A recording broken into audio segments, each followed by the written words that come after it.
evening and welcome to your Wednesday, October 23, 2024 edition of the Evening News. I am Jemima Holmes. Thank you for joining us.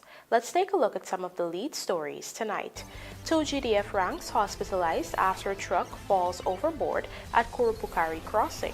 Farmers, millers finally received millions owed from flawed 2018 rice deal with Panama. BRUTUS makes history as highest-ranked officer to be implicated in massive fraud, says AG. NANDLALL calls for firm direction on way forward with elections fraud trial. First intake of students at UWI-backed medical school set for January, says Dr. Anthony. And business coach recommends investment in shares with a 100,000 cash grant. Now for the news in detail. A truck transporting military personnel this morning fell overboard at the KURUPUKARI crossing, resulting in 2 soldiers being medevaced to the capital city for medical attention. In this Vanu Manikchand report, you will hear that there was a weight restriction in place at the crossing, which the GDF convoy failed to adhere to. Morning, good morning. You understand the soldier truck run overboard there, so with these people here, so. Who else there? That was the moment shortly after a Guyana Defense Force truck rolled overboard at the KURUPUKARI crossing in the upper Essequibo River on Wednesday morning. The GDF said a military convoy was transporting troops from Region 9 to Georgetown when one of its trucks became submerged in the river. According to the Army, all ranks were safely rescued, and 2 soldiers have since been medically evacuated to Georgetown, where they are currently receiving medical attention at the Georgetown Public Hospital. The truck has also since been recovered, the GDF said. There were also reports that weapons had gone missing after the vehicle went into the water. However, attempts by this newscast to confirm this were futile. Moreover, the Evening News understands that a notice had gone out since last week listing the tonnage per truck using the crossing. It is also a requirement that all occupants except the driver vacate the vehicle when it is being placed on the pontoon to cross the river, but this was not adhered to by the Army ranks. Nevertheless, the GDF has since dispatched a response team to the scene to investigate the cause of the accident. Reporting for the Evening News, Vanu Manikchand. The Guyana government has been able to recover some $1.5 billion owed to local rice millers and farmers by the government of Panama in a flawed deal that was struck under the APNO AFC government in 2018. Vanu Manikchand joins us again to report that while the millers were relieved to finally collect their monies, at least 6 of them were forced to close after they were unable to maintain their operations and pay staff. Let's have a look. On April 13, 2018, a contract was signed between the government of Panama and the then APNU-AFC administration for the supply of some 9,000 tons of rice through the Guyana Rice Development Board. Reports indicate that after the rice was shipped, a partial payment was made, but the balance had remained outstanding. When the PPPC government took office in 2020, attempts were made to recover the monies, and after failing to resolve this matter at a bilateral level, Guyana filed legal proceedings at the International Chamber of Arbitration in France. Our president, at an international event, he met with the Panamanian president, and he assured our president that he will at least pay the principal of the debt. But first of all, we have to withdraw the arbitration. We give them an undertaking that as long as the principal is paid and the farmers, I mean the farmers, the millers are paid, then we will ensure that we withdraw that arbitration. And I believe an agreement was signed after that, and we have the money was paid in to the account of GRDB. The full principle. As a result of those efforts, 19 millers and farmers on Wednesday received the outstanding monies they were owed from that flawed 2018 deal. Among those owed were 6 small millers who were forced to shut down operations. The Hoopmahaika rice farmer Priyamwati Baliram was one such person who had to lay off 18 workers and close her mill. Now she's looking to restart those operations. We had to close down because we haven't the money to pay farmers and so on. We didn't want to go into debt, saying that we didn't have the money. But now that we have it, we can reopen back because they throw us a lot back. Well, it could be a little difficult, yes, because the cost goes up for everything now. And seeing that the mill was down for so long, it will be more costly for reopen back. Because we started to plant back and how we getting money, we want because we have a lot of equipment and it's going down. We're planting all the time, but we have to sell our paddy. Another person who was put out of business because of the 2018 deal was Derek Ramroop, who spoke about the challenges he had faced. That was in early 2015 with the PB. They signed the contract with them. So everything was going smooth until we have the change of government in June in 2015. They had a crash in the market. And, I thought they would try to see that they were rice sell out. That didn't happen.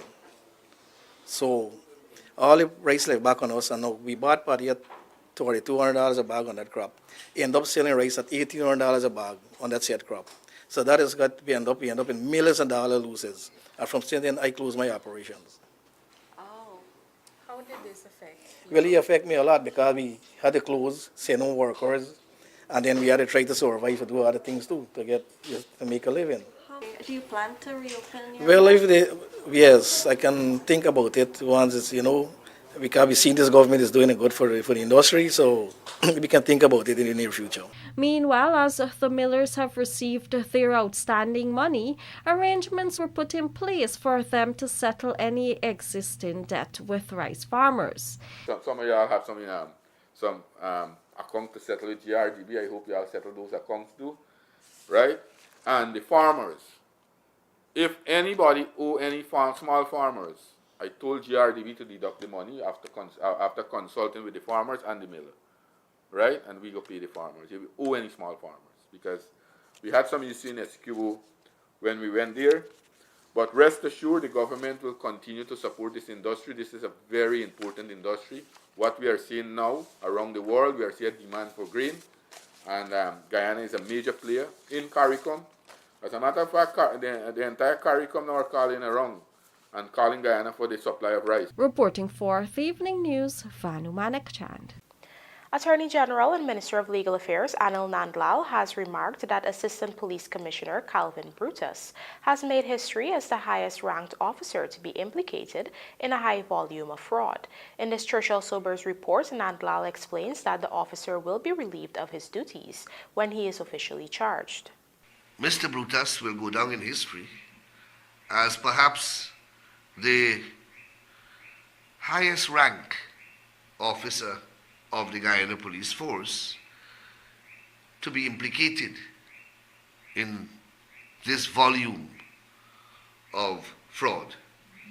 That was Attorney General and Minister of Legal Affairs Anil Nandlall during his program Issues in the News, weighing in on the controversy surrounding Assistant Police Commissioner Calvin Brutus, who is facing some 240 charges relating to financial crimes, including money laundering. Nandlall noted that when these charges are officially instituted, Brutus will have to be relieved of his duties. When the charges are instituted, steps will have to be taken by the relevant agency and in compliance with the relevant legal processes to remove Mr. Brutus from office. The investigation into Brutus' finances is linked to the Police Force Credit Union. Reports are that the probe started in July and then widened after it was discovered that the senior cop had some millions of dollars in his bank account and those of close relatives.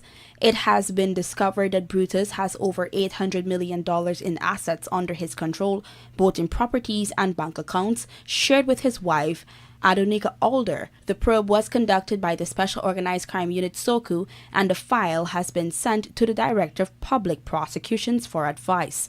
Brutus, however, has filed an application in the High Court where he claimed victimization among other things. The respondents are SOCU, the government, the Commissioner of Police, and others. One of the claims made by Brutus, who is on administrative leave, is that he cannot sustain his family since his assets are frozen. But NANDLALL explained that the bank account through which his salary is paid remains accessible to him. That is the account into which his salaries are paid. Strangely, that account, up to quite recently, based upon the court proceedings, had dozens of millions of dollars. When one examined those accounts, it would appear that years of salaries were not withdrawn from that account. That account remains accessible to Mr. Brutus. So his entreaties to the court to claim that the state has acted unreasonably and unlawfully in freezing his account and thereby depriving him and his family of a livelihood and a source of income was completely misplaced when it was revealed to the court that that particular account was not frozen. Further, NANDLALL used the opportunity to strike back at naysayers who had, from the commencement of the probe, claimed that the government would have attempted to cover up the findings. You had sections of the media and, of course, the opposition who were contending that nothing will come out of this. Now they have seen the gravity of the investigations and the number of charges and the volume of monies that are implicated, and that the government, whom they were accusing of attempting to cover up the matter, did no such thing. They still are critical of the government. I don't know what else they expect. Trishelle Sobers, Evening News. In light of the series of delays in the trial of the election fraud charges stemming from the 2020 general and regional elections, Attorney General NANDLALL has called for a definitive direction on the way forward when the matter is called again later this month. Vanu Manichand has the details. After 4 years,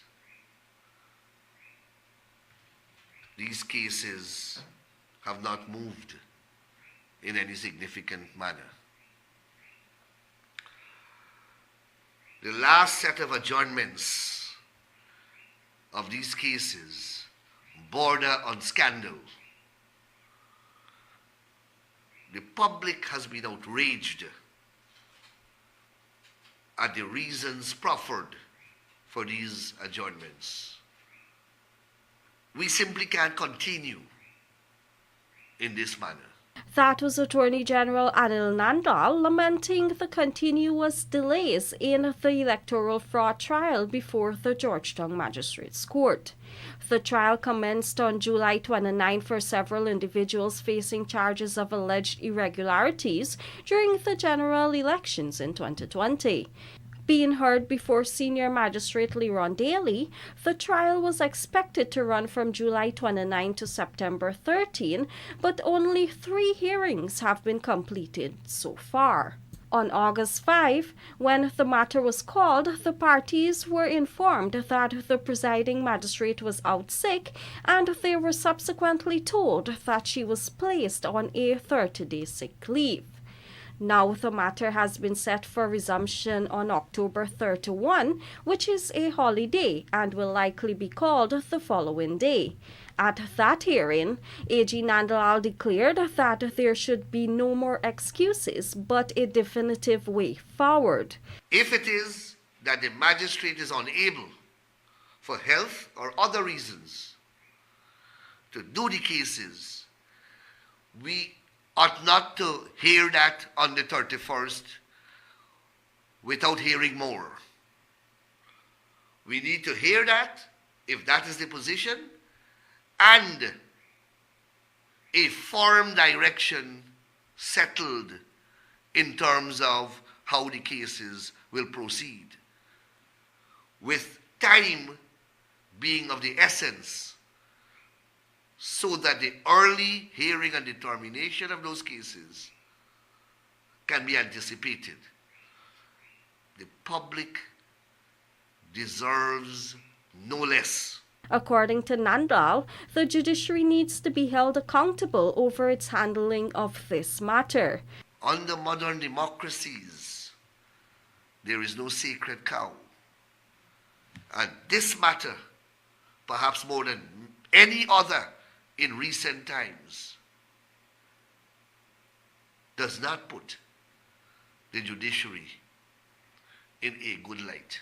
General Secretary of the People's Progressive Party, Dr. Bart Jagdeo, had previously stated that this high-profile matter could end up at the Caribbean Court of Justice, given the pace of the trials in the local courts. Reporting for the Evening News, Vanu Manik-Chand. Trishelle Sobers joins us now to report that in January 2025, the first batch of students will begin their studies at the University of the West Indies Medical School in Guyana. Here are the details. With the University of the West Indies and the Guyana government establishing a medical school in New Amsterdam Region 6, Health Minister Dr. Frank Anthony has revealed that the first batch of students will likely begin studies next year, January. The establishment of the school in New Amsterdam was made possible following the signing of a Memorandum of Understanding between the relevant stakeholders from both sides. According to Dr. Anthony, the MOU provides for the establishment of several institutions. We're working on an MOU with the University of the West Indies, and that school, under that MOU, we're looking at a number of things happening. One would be a medical school, a school for pharmacy, and a school for nursing. So the one in Region 6, we're hoping to have our first intake of students in one of the programs by January next year. Meanwhile, it is envisioned that the pharmacy school could be located in Region 9. These investments in medical training comes as Guyana works to build a world-class healthcare sector. With the UWI-backed medical institutions in the country, President Dr. Irfan Ali has said that will open up opportunities not just for Guyanese, but students from across the region, including Suriname and Brazil. In fact, during a recent ceremony to mark the construction of the Lethem Hospital in Region 9, President Ali revealed that investors from the state of Roraima in nearby Brazil are interested in financing the endeavor earmarked for the region. That is the pharmacy school. Trishelle Sobers, Evening News. A 19-year-old identified as Tevin Griffith of Stevedore Housing Scheme, Georgetown, was last evening killed in an accident along Mandela Avenue. Police said the crash occurred at around 20 hours 48 in the vicinity of Pineapple Street and involved a motorcycle which was being driven by the victim. Investigations so far revealed that a group of motorcyclists were proceeding along the roadway at a fast rate of speed when Griffith lost control and collided with the guardrail. At the time, Griffith was not wearing a safety helmet and he was not properly seated on the bike. According to the police investigations, the young man was lying flat on the motorcycle. He was pronounced dead at the scene. Meanwhile, an 18-year-old motorcyclist is now dead following an accident along the Mainstay Access Road, Essequibo Coast, which occurred on Tuesday morning. Dead is Wayne Freeman, a resident of Mainstay Lake. The accident also resulted in 18-year-old Alexander Gomes, the pillion rider, being injured. Police said the motorcyclist was proceeding at a fast rate of speed when he lost control of the bike and crashed into a utility pole. Both Freeman and Gomes were taken to the Suddy Public Hospital. Freeman was pronounced dead on arrival, while Gomes was admitted for a fractured right foot. Investigations are ongoing. Coming up, Business Coach recommends investment in shares with 100,000 cash grant, and PSC Chair disapproves of continuous direct cash transfers to citizens. Do stay with us. More news ahead.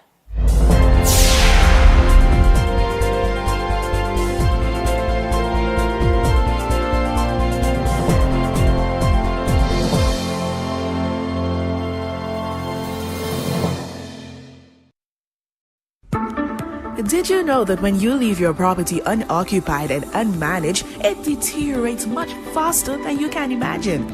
Then before you know it, much of your hard-earned investment is wasted. At Hand in Hand the Trust Corporation, property management is our business.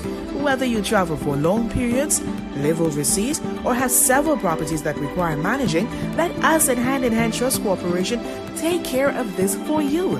Your property is safe with us. Hand in Hand Trust Corporation Incorporated, a member of the Hand in Hand Group of Companies. It's a new day with Shilling Oil. A unique blend of natural oils to help ease and soothe the day-to-day discomforts of life. Get relief from muscle and joint pain, headaches, and congestion. Shilling Oil lets you get back to the things you love doing most. Water relief with Shilling Oil. Distributed by Massey Distribution.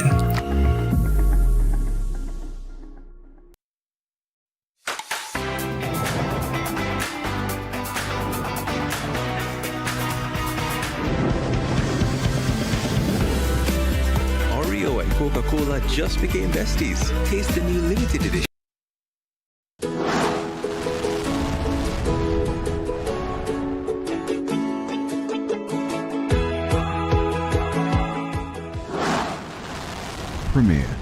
Premier insurance coverage for less. Stay safe.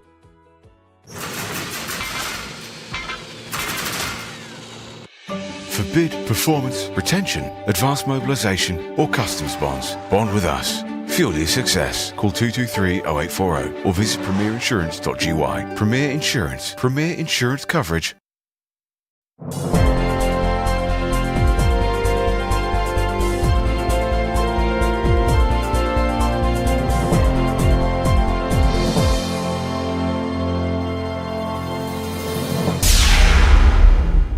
Welcome back. You're watching the Evening News. Business coach Dr. Vishnu Durga is offering some advice on how persons can potentially grow their wealth with the 100,000 per adult cash grant to be distributed by the government. Let's find out more from Michael Henry.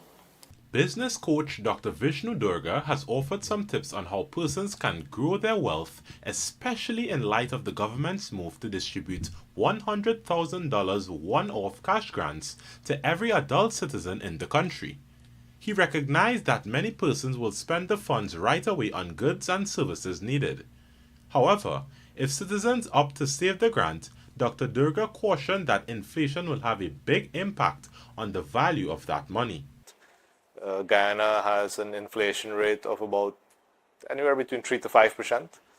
And what that basically means that if you receive 100,000 and you keep it in the bank or under your mattress, wherever is more convenient to you, I do recommend the bank by the way, is every single year you'd be losing 4%. So the 100,000 that you get in 2024, next year it would be valued at 96,000.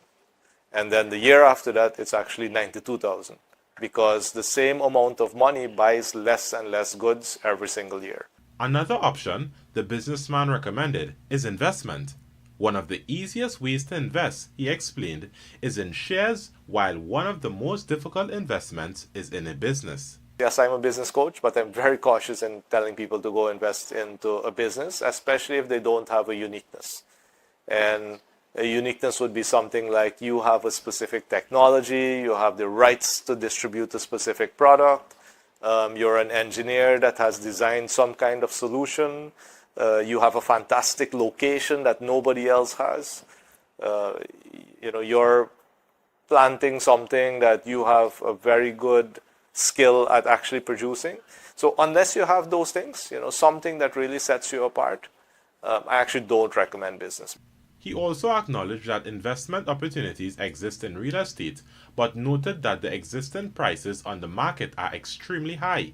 But when it comes to investing in shares, Dr. Durga noted that persons can do so on a smaller scale with companies that are not public. But when it comes to the stock exchange market, the situation gets tricky. In Guyana, we have about 15 or 16 companies listed on our stock exchange. We don't have a very active stock exchange at the moment. However, I know that there are plans to really accelerate what we are doing in Guyana with our stock exchange.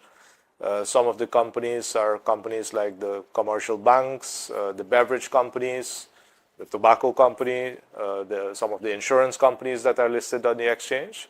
And in Guyana's case, we have 4 brokers. So you do need to go to a broker. A broker sets up a stockbroker account, a brokerage account for you. And you tell the broker which shares you want, and then the broker places the order for you, and they inform you if there are shares available for you to purchase at the offer that you're making. But when it comes to investing on the New York Stock Exchange, there are a couple of things that you do need to do. You do need to open an international brokerage account. There are several companies that can help with that. For the brokerage account, you need a valid ID. You need to demonstrate your proof of address. You need to find a broker that allows Guyanese, that allows international folks to be able to open accounts with them, because some only allow for US citizens, some have a number of citizens, but there are brokerage companies that allow for Guyanese citizens as well. Earnings that you create in Guyana, like the reason for our US bank accounts are for the earnings that we create in Guyana, which are then not taxed in the US. You still have to declare them, but you also have to say where they were earned.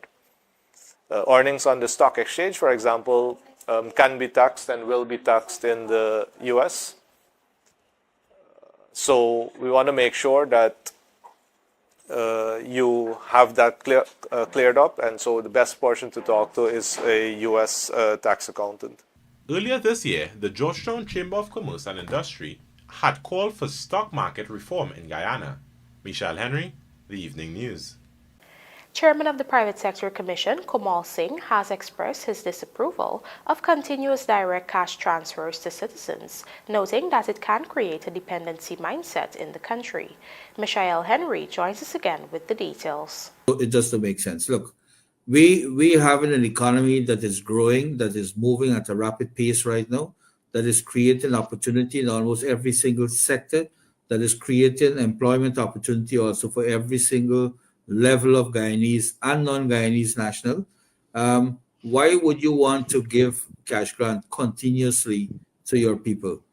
Spend the money like what this government is doing. Spend the money in areas where you can educate your population. Chairman of the Private Sector Commission, Kamal Singh, sharing his views on direct cash transfers during the online program, the Guyana Dialogue. The Guyana government is gearing up to distribute a $100,000 one-off cash grant to every adult Guyanese citizen across the country. However, members of the opposition have been calling for a more fixed structure which will see citizens benefiting from more money and on a continuous basis from the government. But the long-standing private sector official, who is the founder of Geico Construction and General Services, disagrees. If you continuously have a handout economy, then your people are going to become very complacent. You will have an economy that is growing, but at the same time, your people is not growing in tune with the economy. And for that, we really appreciate us not going to a situation where you continuously give out handout. The one-off cash grant situation from time to time, based on government analysis, I think that's an excellent position where they should continue to do that on a need basis only and not continuous. This one-off $100,000 cash grant to every citizen aged 18 and above will see over $60 billion being injected into the economy. But the PSC chairman does not believe this measure will trigger inflation. There will be no inflation effect as a result of this money being injected. You're giving people the money, they must be free to do whatever they want to do with it. Some will go back into the system, some will become savings, some will be invested in the form of an asset to individual or businesses, some will be used to pay off loan. And that is why, it's going to have a rippling effect throughout the economy. It's not going to be a one area. The distribution of the cash grant will begin soon, and all eligible persons will need to uplift of a national identification card or passport. Michelle Henry, The Evening News. Field workers attached to the Blairmont Sugar Estate today staged a protest demonstration on demanding the return to work of a co-worker who was sacked on Tuesday. Find out more in this Andrew Carmichael report. The terminated employee is Trevor D. Kurt, a cane harvester for some 30 years. On Wednesday, his colleagues at the Blairmont Sugar Estate staged a protest claiming that he was unfairly dismissed on Tuesday. The cane harvester was terminated amid an issue with the foreman. However, no disciplinary action was taken against the foreman, according to the protesting workers. According to one of the protesters, Neil Archer, there was no warning letter served to the court before his dismissal. When the story happened, 3 days after, he had the next man a problem, the foreman. He's a nuisance, and you can't discipline one person and left the other one. The man walked out and we had notified that they knock off the man, and they do the work, the man, not the foreman, nothing. And that's totally wrong. That's why you're out there in solidarity with the man. Either they review the state, review it back, or something. They take it their own level, and they make also the higher top, they do their own thing. Worrying to the workers is that their union, the Guyana Agricultural and General Workers Union, GAU, was not informed of any of the developments by the estate. Archer alleged that favoritism was at play. You got to investigate the matter. The man work with partner, you get neighbor, you get side neighbor, invest in ask, invest in matter what's the problem, and give a statement. You just do it your own way and knock off the man, and that is totally wrong. Meanwhile, during the protests, the estate manager engaged the workers. When approached by the media for a comment, he refused to provide any details. However, the workers informed journalists what the estate manager said. The manager said that the investigation of the matter, is there in the agreement that you hit a foreman regardless of what, there's a consequence, right? But we satisfy you with that because it's both parties supposed to face consequence. A man cannot attack you just so without even provocate you. So I think the decision, we satisfy the decision for a man last 30 years service and the foreman walking. The workers say they plan to protest until the matter is resolved. For the Evening News, Andrew Carmichael. Forging ahead with its plan to build a robust, well-equipped, and knowledgeable workforce, the Guyana government, in collaboration with several stakeholders and donors, yesterday commissioned the Technical Vocational Education and Training Building at Queen's College. Kelroy Williams tells us more. The TVET building at Queen's College was a dilapidated home economics and industrial arts building, which was reconstructed by A. Orgazine and Sons General Contracting to the tune of $180 million. The scope of works included the construction and furnishing a food and nutrition, home management, textiles, technology, technical drawing, and mechanical engineering labs. During her address at the simple commissioning ceremony on Tuesday, Education Minister Priya Manichan explains that the investment aligns with the government's goal to ensure TVET skills reach the young population and general workforce. She added that it also puts a supportive system in place for students who desire to specialize in fields such as electrical installation, mechanical engineering technology, foraging, masonry, agricultural science, and commercial food preparation. Now, what does the country need? We need the students who are going to graduate and with academic qualifications that are traditional. We need doctors and lawyers and the parliamentarians, higher quality of all. We need the accountants and we need the poets. But we're also looking at a country that needs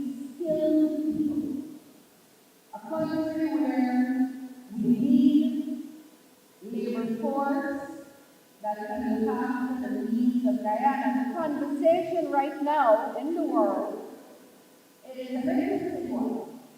Whether or not the academic degrees are worth as much as skill training. The minister also urged educators who will be delivering these subjects to adapt and develop new teaching skills to successfully impart knowledge. You have to give children and students and people an opportunity to qualify the traditional subjects that come up with traditional career paths. And we have to give people the opportunity, all people, to train or retrain in this area. And so we're trying to do that. This building is being commissioned. I want to see more students doing home economics. I want to see more students doing agricultural science. I want to see more students doing mechanical engineering and electrical technology and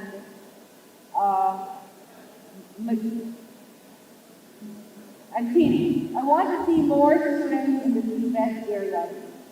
Given the trajectory of the Guyanese economy, technical and vocational education and training TVET becomes a higher priority to bridge the skills gap in the labor market and increase employability.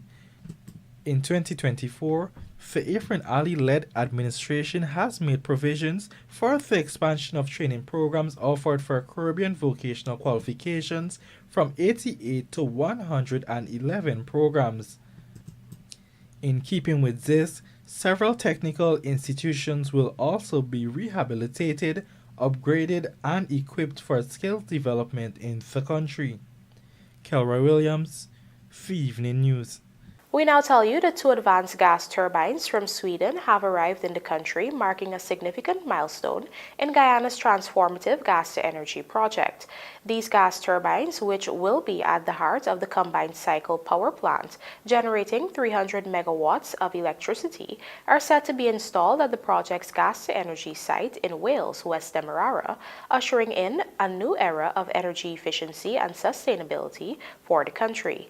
Once completed, the gas-to-energy project is expected to reduce Guyana's reliance on imported fuels, lower energy costs, and significantly contribute to national efforts to reduce greenhouse gas emissions. And now for a look at the bridge reports. The Demerara Harbour Bridge will be closed to vehicular traffic on Thursday, October 24, 2024 at 22 hours 30 for a period of 1.5 hours.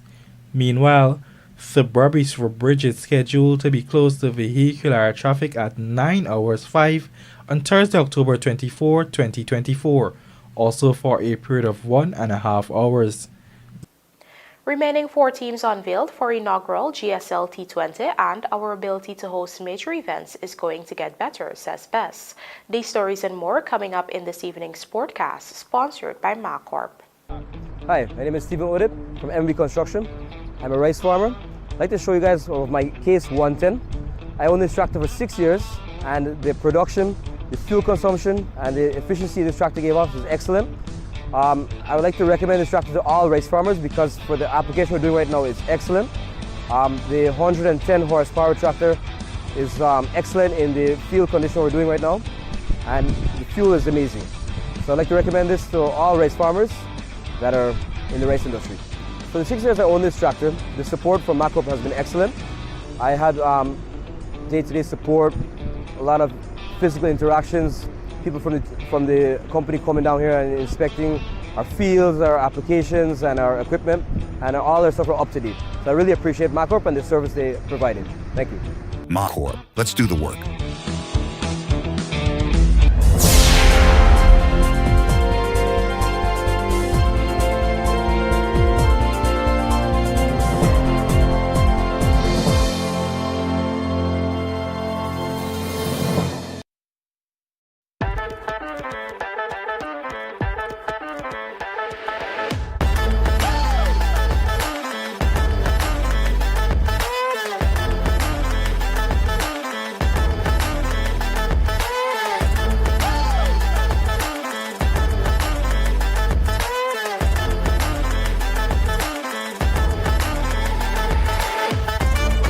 Transitions Light Intelligent Lenses. Pick your color. Choose your style. Available at Optique Vision Care.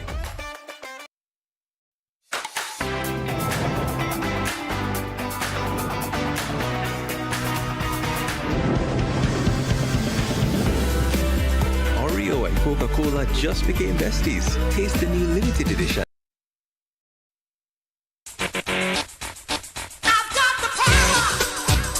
Bosch and Skill Power Tools. You know the brands, we stock them. At Sylvie's Variety Store, you can be sure that our product line meets international standards. From circular saw, drilling machines, grinders, and much more, we cater for the tough jobs, bringing you the ultimate power in industrial power tools. Check with us today at Sylvie's Variety Store, High and Hadfield Streets, Georgetown.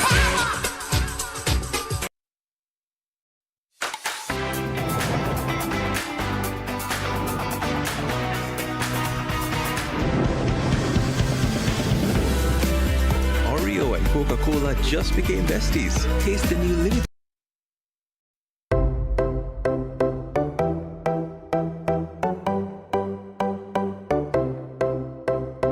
No matter the state of your home, you can make it beautiful for any occasion.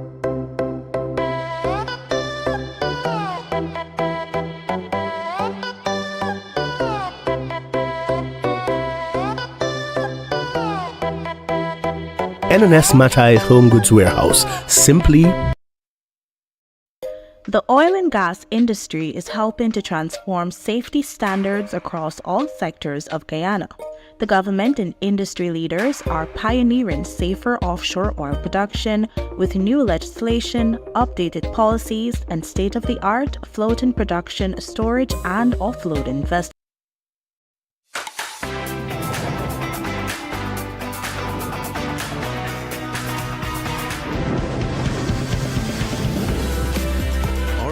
Coca-Cola just became besties. Taste the new limited edition.